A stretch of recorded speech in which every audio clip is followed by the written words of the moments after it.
Every time when you're in the mall, you say, Allahumma salli ala Sayyidina Rasulillah, He answers you. When you want to go to the club, say salawat. Why? Because you're not going to go to the club. When you feel you want to hit that, sallallahu alayhi wasallam, bam. When you want to get mad at your wife, sallallahu alayhi wasallam. When you're upset with your husband, you want to burn the biryani, sallallahu alayhi wasallam. That dhikr, wiqayatul mu'min fi hadihi dunya salawatu ala habib ar-Rahman. We say the shield of the believer in this life is to send salawat upon the beloved of ar-Rahman. Sallallahu alayhi wa alihi wa sahbihi wa sallim tasliman kathira.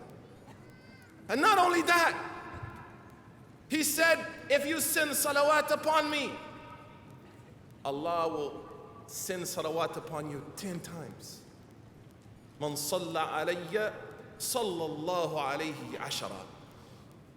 Whoever sends salawat upon me, and this hadith is sahih, Allah subhanahu wa ta'ala will send salawat upon me. The Prophet sallallahu alayhi wa sallam, I'm tired of these little knuckleheads walking around the masjid telling Muslims that they're all doomed to hell. I know a sister, a convert sister in LA, who just converted to Islam, man. Let people negotiate their relationship with God, dude. She doesn't wear hijab yet. She just took shahada, man. Cats walk around like a ticket book. Hijab, pants about the ankles, beard, meat. Man, leave folks alone, man. She said, I left the masjid, had to go back home, and all of us who are converts, even though men, we have a different, it's the thobe, it's not the jab.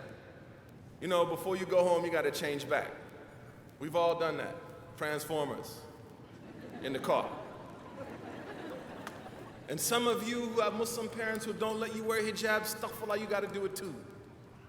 And some brothers whose parents don't want them to have a beard because he's in college, before you go home, you transform it. So we share this. So she said, I was feeling guilty. I went to the car, I took off, the gear. The jilbab sisters gave me, hijab. Suddenly a brother pulls up and asked me to roll down my window. I rolled down my window and he said to me, I just thought I would let you know that the dress you're wearing is cursed by God.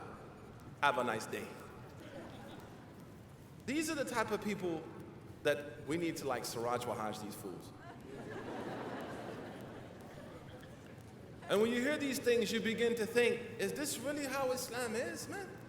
As Sheikh Jackson mentioned yesterday, man, the modernist state understanding has fallen into the minds of Muslims.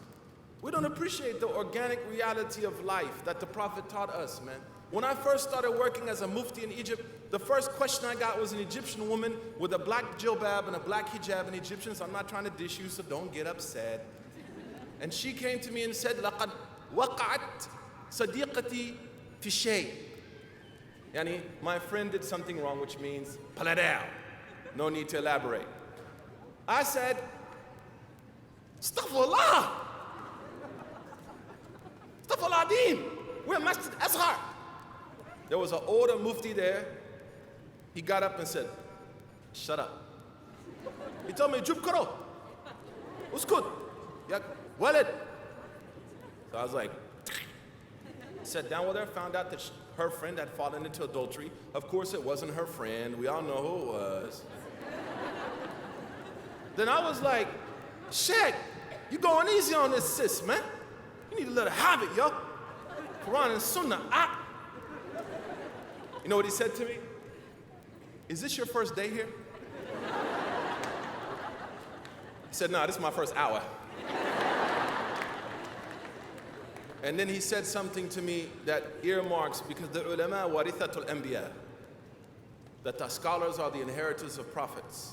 Not just knowledge, but character. He said to me, listen, dummy. You know, Egyptians don't play. Hatta na'na. He said, the books that you've been reading in Azhar, the blood is blue and cold. But the blood that I deal with is red and warm. Deal with it like that. Like the Prophet taught you to. MashaAllah. First day on the job. Residency, let's share some stories.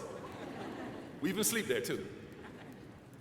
Point being that the Prophet taught us to be human, to give a you know what about people, man. You cannot in the name of religion not care about people, because the Prophet cared about people. He was invested in the hearts of humanity.